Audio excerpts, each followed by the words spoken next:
Suspense.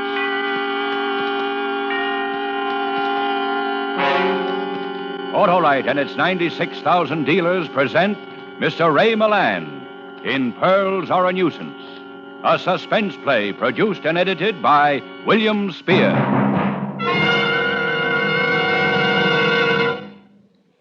Mr. Wilcox, what are the batteries for today's game? Why, my beauteous Bobby Sox neighbor, the batteries in today's driving game are the Autolite Stay Full batteries. The batteries that need water only 3 times a year in normal car use. You don't understand. Why, certainly I understand. You mean the Autolite Stay Full battery is right in there pitching with day-after-day dependability. And you're right in there catching all the advantages of longer battery life. 70% longer average life, in fact, than batteries without the Stay Full features. And this is proven by tests conducted according to SAE life cycle standards. But I mean baseball. Right over the plate, my girl. The Autolite Stay Full battery has 3 times as much liquid reserve above the plates as batteries without Stay Full features. That's why it needs water only 3 times a year in normal car use. Mr. Wilcox, let's get back to the batteries. For today's car, it's Autolite Stay Full batteries. The batteries that need water only 3 times a year in normal car use. And remember, friends, you're always right with Autolite. And now, with Pearls Are a Nuisance and the performance of Ray Milland, Autolite hopes once again to keep you in suspense.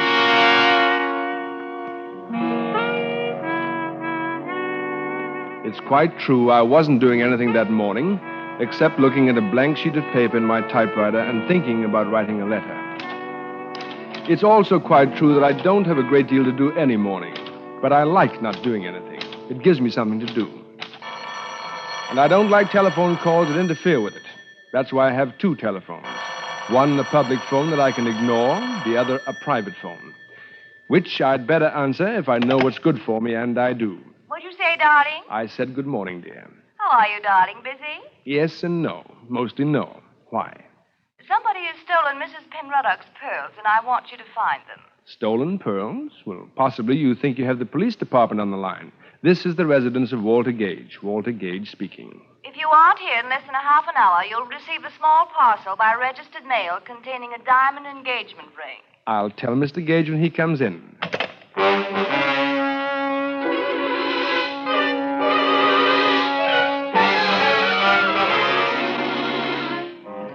I went naturally. I even hurried. Ellen's voice has that effect on me.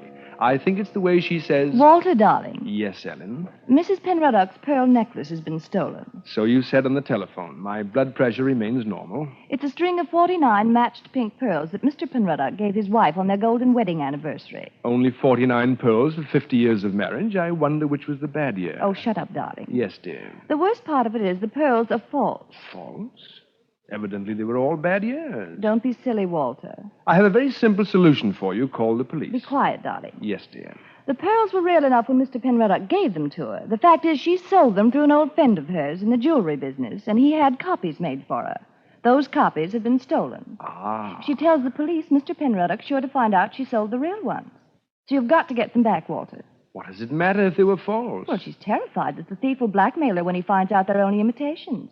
Mr. Penruddock might hear of it. And the cat's out of the bag. I begin to see what might be described as daylight. Good. But where do I start looking for these baubles? I know who stole them. The chauffeur we had here a few months, Walter. A horrid big bruiser named Henry Eichelberger. He left suddenly the day before yesterday for no reason at all and without a word. I'm sure he stole the pearls. How big did you say he is? About 6 feet. In that case... 3. 3? 6 feet 3? 3. Oh, I'm sure he didn't take them. Couldn't have. He tried to kiss me once, Walter. Oh? He did? Tried to kiss you, eh? Well, where is this big slab of meat, darling? Here's the address he gave when he first came here to work. Sounds like an unpleasant neighborhood. Not half as unpleasant as it'll be for Eichelberger when I arrive. Tried to kiss you, did he? The pearls are the important thing, darling. And be careful. He's 6 feet 3, remember? I find it difficult to forget.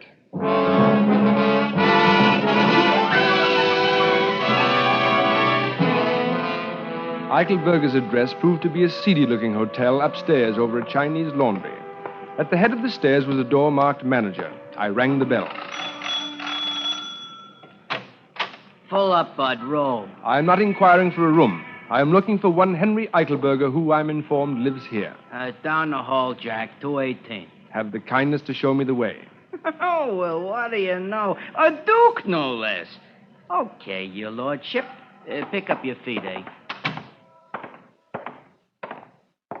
This is it. He's out, eh? Have the goodness to unlock the door. I wish to go in and wait for Eichelberger. $2, and I won't even tell Eichelberger when he comes in, eh? That is a deal. Here's your money. Thanks. If you hear any noises later on, ignore them. Sure, eh?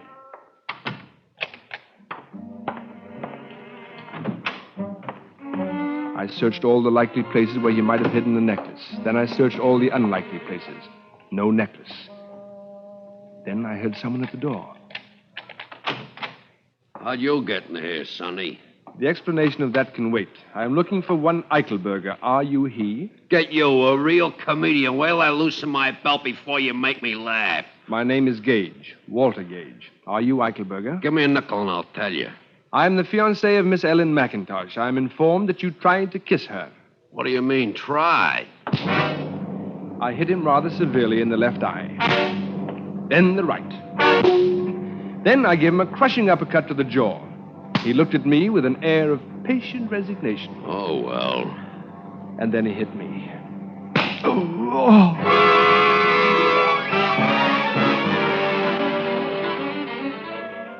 I bent over and took hold of the room with both hands and spun it.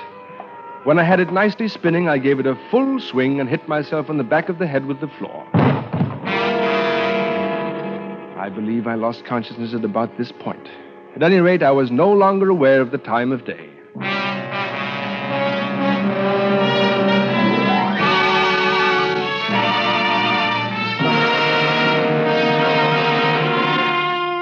Autolite is bringing you Mr. Ray Milland in Raymond Chandler's satirical detective story, Pearls Are a Nuisance. Tonight's presentation in radio's outstanding theater of thrills, Suspense.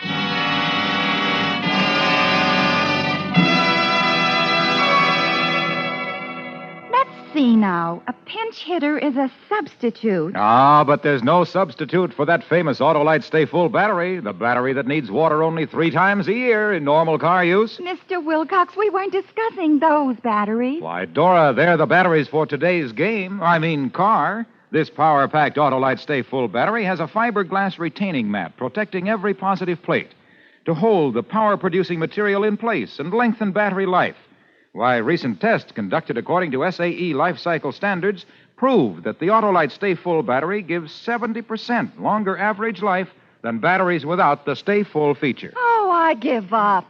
Nobody would give up an Autolite Stay Full battery. The battery that needs water only 3 times a year in normal car use.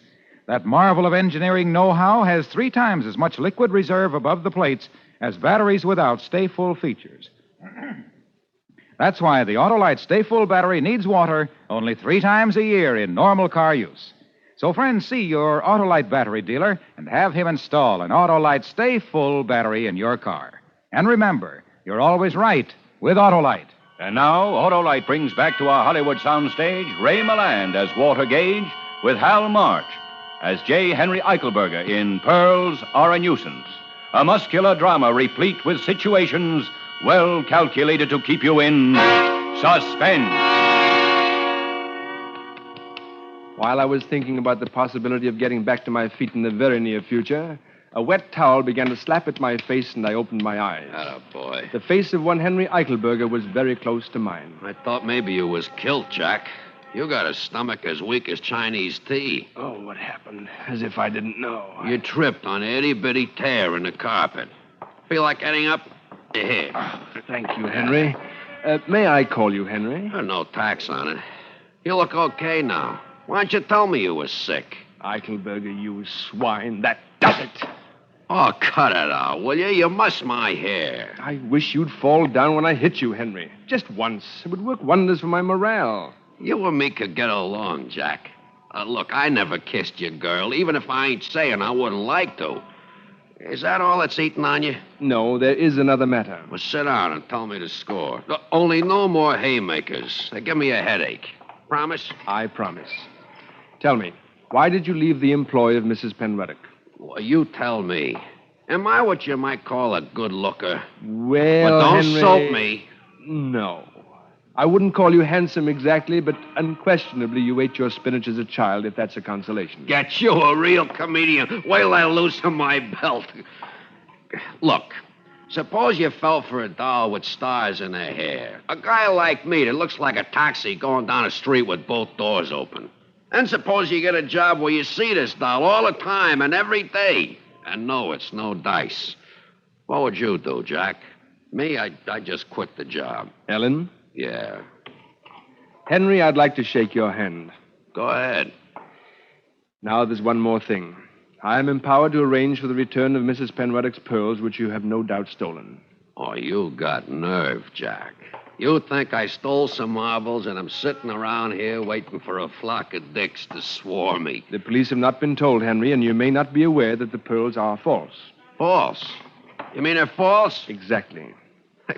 And you think I would bother myself to hook some phonies? You didn't mean to steal the necklace, Henry? No, look. If they was ringers, I wouldn't be bothered. And if they was real, I wouldn't be holed up in no cheap flop in L.A. waiting for a couple of carloads of bulls to put the sneeze on me. Would I? That is exactly what I thought, Henry. Well, as long as you didn't steal them, how would you like the job of helping me recover them? You kidding? No, Henry. It's obvious that if you didn't snatch those marbles, I believe that's the expression, someone else did, and you can help me find them. Now, how about it? Well, why not? Why not, indeed? You got any ideas where to start? Yes, I have. I feel that we must, as they say, tap the grapevine. When a string of pearls is stolen, all the underworld must be seething. Yeah, well, maybe you got right. But this underworld that's doing all this seething ain't going to seethe much over a string of glass beads. Or am I punchy? I am thinking, Henry, that the underworld probably has a sense of humor, and a thief who went to the trouble of stealing some worthless trinkets would be the butt of considerable coarse humor. Yeah, there's a nucleus of an idea in that, all right. I would say something like that could get around the pool rooms and start a little wholesome chuckling, all right? Yes. Now, all we need to do is to locate a reliable crook. Yeah. See, there's a guy named Lou Scandisi that runs the Blue Lagoon downtown might be interested in some marbles, but he don't like being asked questions. He sounds dangerous. We'll turn him inside out and take a look at his liver. Very well. Let us go and beard this Scandisi character in his malodorous den. Yeah. Leave us do what you said.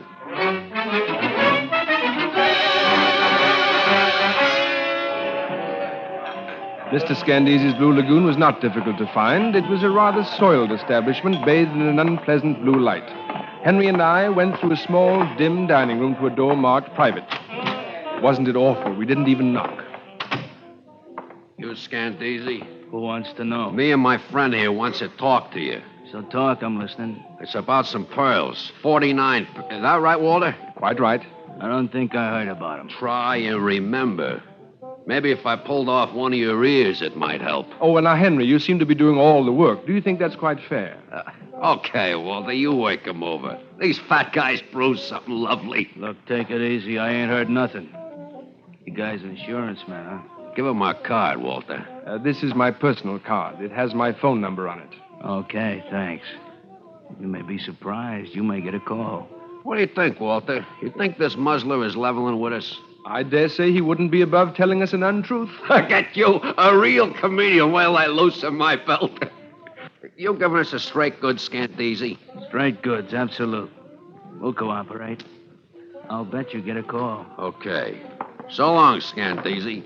And keep your schnozzle clean if you don't want to be looking for it under your desk. Yes, remember that.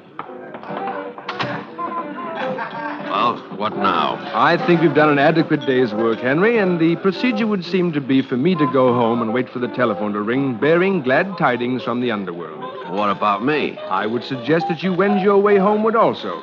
Here's my private number.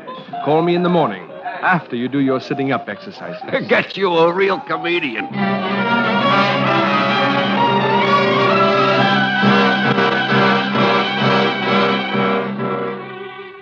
I went home and waited for the phone to ring. I must have fallen asleep after a while. It was quite dark out when the call came through. Well, here goes. Walter Gage speaking. Walter Gage, Acme Insurance Company. Well, when did Company Insurance Company. Oh, it's you, Ellen. Well, why didn't you call on the private phone? I didn't have the number handy. You haven't found the pearls yet. How did you know? We just got a phone call. From whom? He wouldn't say. All he said was he heard from somebody named, Scandisi? Yes, that's it.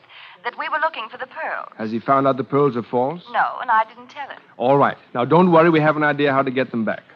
We? Who's we? Henry and me. Henry? Henry who? Eichelberger. I've hired him to help me find the pearls. Are you out of your mind? Didn't Henry take the pearls? Of course not. He only left because he was in love with you. Oh, Walter. That big brute. How could you say such a thing? But, Ellen, I thought you'd be flattered. Flattered? I never want to speak to you again, Walter Gage. Goodbye. Ellen! Ouch.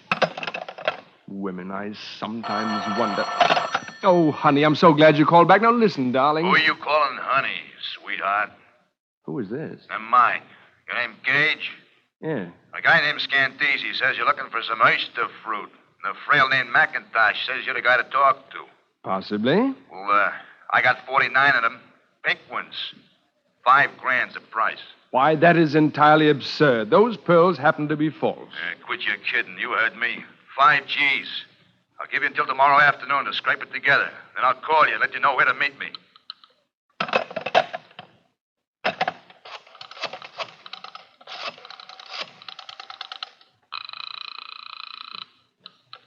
Hello? Ellen, this is Walter. I told you I never want to speak to you again. All right, I won't speak to you. Just tell me the name of the man who sold Mrs. Penruddock's pearls for her. Gallimore. Roger Gallimore. He has a jewelry company downtown. Thank you. Walter, darling. How do you like it, darling?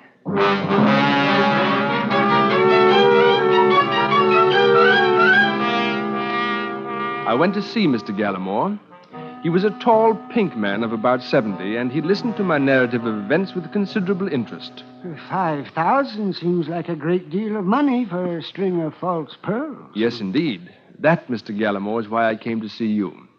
I believe I can hazard a guess as to the reason for such an exorbitant demand, and I further believe that you are in a position to confirm my impression. And what might that impression be, Mr. Gage? I believe that the pearls are in fact real. You were a very old friend of Mrs. Penruddock, perhaps even a childhood sweetheart. When she gave you the pearls to sell, you did not sell them, Mr. Gallimore. Instead, you gave her $20,000 of your own money and returned the pearls to her, pretending that they were imitations of the original necklace. Son, you think a lot smarter than you talk. Then I am correct? Embarrassingly so, Mr. Gage. The pearls are real. Now, what would you like me to do? Entrust me with $5,000 with which to retrieve them. Son, it is so long since I heard anyone talk the way Jane Austen writes that it is making a sucker out of me. Thank you, sir. I know that my language is a bit stilted.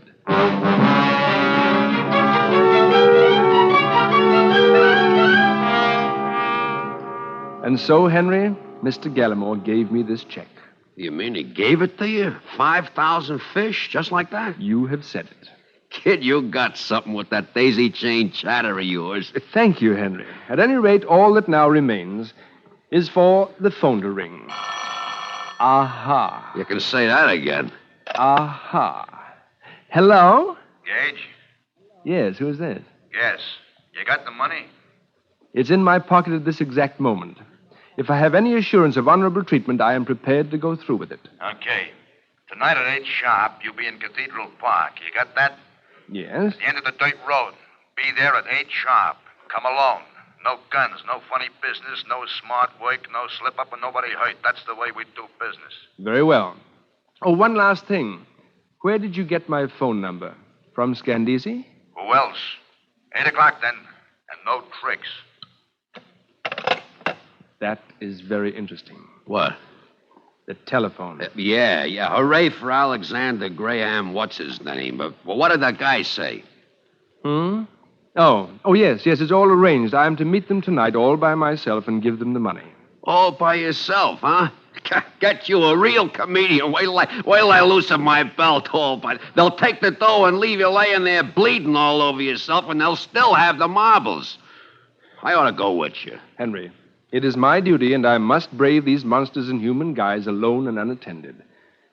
Of course, I I do have a big car, and you could hide on the floor under a rug. It's a cinch. But maybe... Walter, the only thing wrong with you, as far as I can see, you got holes in your head. All I'm trying to do is keep you from getting another one. I'm going with you. So it was settled. Henry was to go with me. That afternoon, I stopped at the bank, 4,200. where I cashed Mr. Gallimore's check and changed it into $100 bills.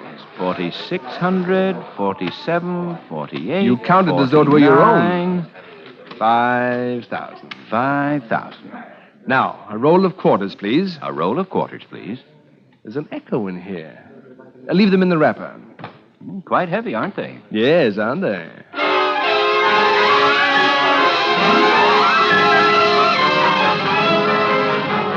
And so, late that evening, I found myself in Cathedral Park with Henry Eichelberger, boy, in the back of the car.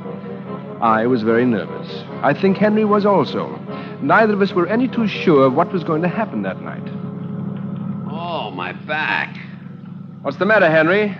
Aren't you comfy back there? Oh, I'm comfy, all right. Only my heater keeps digging into me.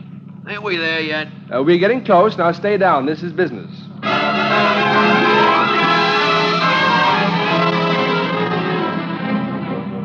This is the end of the line, Henry. Be careful. They're probably watching me. Okay. What's that? Me, Walter. My gun is breaking my back. Well, stop sitting on it. I did. Anything stirring? No. Keep quiet. I'll make like a little mousey.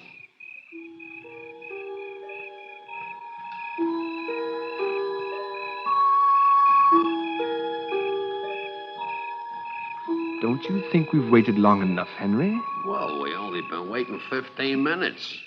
You sure this is the place? Yes. Let's get out of the car and see if anybody shoots at us. Then we'll know if somebody's around.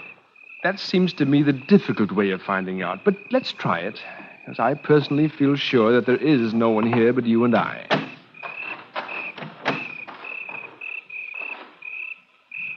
Suckered. You know what happened, Walter? What do you think, Henry? It was just a tryout to see if you'd show. Suckered. I ought to go back and twist that Scandeezy so he spends the rest of his life looking up his left pants leg. Well, Henry, what is the next move? Beat it on home, I guess. Anyhow, I won't need this gun anymore. My back is sore enough from it. We stood there and looked at one another, Henry and I. He doubled his hands into fists and shook them slowly in his sadness. I, too, was melancholy. In the brief time I'd known Henry, I had grown very fond of him. Yeah, that's it, all right. Nothing else to do but beat it on home, Walter. That's all is left to us. I took my right hand out of my pocket. I have large hands. In my right hand nestled the roll of quarters I'd gotten from the bank that morning. My hand made a large and heavy fist around them. Henry didn't notice.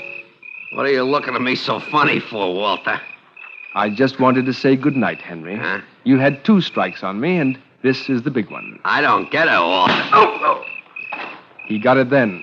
My fist with nearly a pound of metal in it caught him squarely on the jaw. For a moment, he wavered back and forth on his feet, then... Henry Eichelberger lay motionless on the ground, as limp as a rubber glove.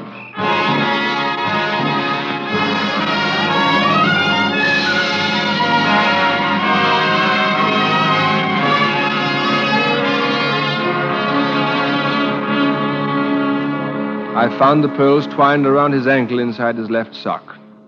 Well, Henry, I said, although he couldn't hear me, you are a gentleman even if you are a thief. You could have taken the money 12 times today. You could have taken it a little while ago when you still had the gun, but even then that repelled you. You threw the gun away, and we were man to man, but still you hesitated. In fact, Henry, I said, for a successful thief, you hesitated just a little too long. But as a sporting man, I can only think more highly of you. Goodbye, Henry, and good luck, I said. I put a $100 bill in his chubby little fist and withdrew. End of story. But how did you know it was Henry, darling? You told me so, little lemon cookie. You were quite sure of it. Well, I know, but you must have had proof of some kind. There was one other minor little detail that convinced me Henry was the guilty party. I gave Scandeezy my phone number, but I have 2 telephones. One is a private line. Only 2 people had that number. You were one of them. Henry was the other. When Henry's accomplice got in touch with me, he used the phone number I'd given Henry, not the one I gave Scandisi. You see?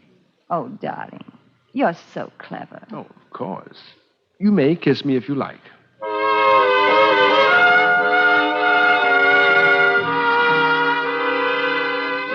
Months after Ellen and I were married, we received a letter postmarked Honolulu. It was from Henry. My dear Walter, due to the bulls finally putting the squeeze on me, I have only just received the joyous tidings that you and Ellen are embarked upon a happy tide of holy matrimony. I am so glad for you. I often think of you, Walter, particularly with an overwhelming curiosity as to what it was you struck me with that night. Ah, well, I dare say it can only be conjecture on my part now. A hammer, perhaps. At any rate, I entertain no feelings of ill will toward you. On the contrary, I am indebted to you greatly. The ease with which you talk Mr. Gallimore out of $5,000 has changed my life. I have been taking English lessons myself, and am now practicing on a wealthy widow woman, not without financial success.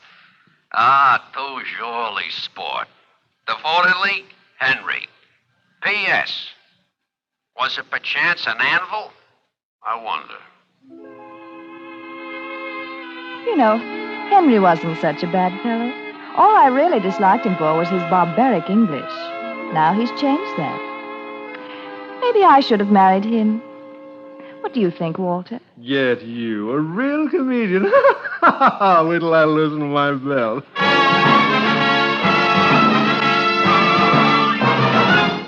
Suspense, presented by Autolite. Tonight's star, Ray Milland. Mr. Wilcox, what's your batting average? Very high, Dora. 400, as a matter of fact. You see, I'm batting in Autolite's big league of more than 400 fine products made by Autolite for cars, trucks, planes, and boats in 28 plants coast to coast. These include complete electrical systems used as original equipment on many makes of America's finest cars. Spark plugs, batteries, generators, coils, distributors, starting motors, bullseye sealed beam headlights. All engineered to fit together perfectly, work together perfectly, because they're a perfect team. So, friends, don't accept electrical parts supposed to be as good. Ask for and insist on Autolite, original factory parts, at your neighborhood service station, car dealer, garage, or repair shop. Remember, you're always right with Autolite.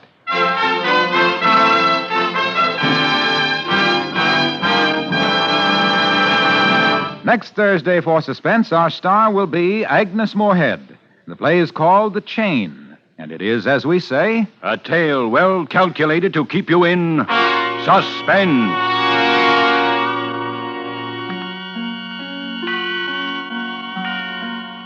Tonight's suspense play was produced and edited by William Spear and directed by Norman MacDonald. Music for Suspense is composed by Lucien Moraweck and conducted by Lud Gluskin. Pearls Are a Nuisance is an original story by Raymond Chandler, adapted for radio by Ronald McDougall. Ray Milland appears by arrangement with Paramount Pictures, whose current release is Captain Carey, USA, starring Alan Ladd and Wanda Hendricks. Autolite wishes to thank the readers of Radio Mirror magazine, who have voted Suspense the best mystery program for the second consecutive year. In the coming weeks, you will hear such stars as Claire Trevor, Donald O'Connor, and Charles Boyer. And don't forget, next Thursday, same time, Autolite will present Suspense, starring Agnes Moorehead.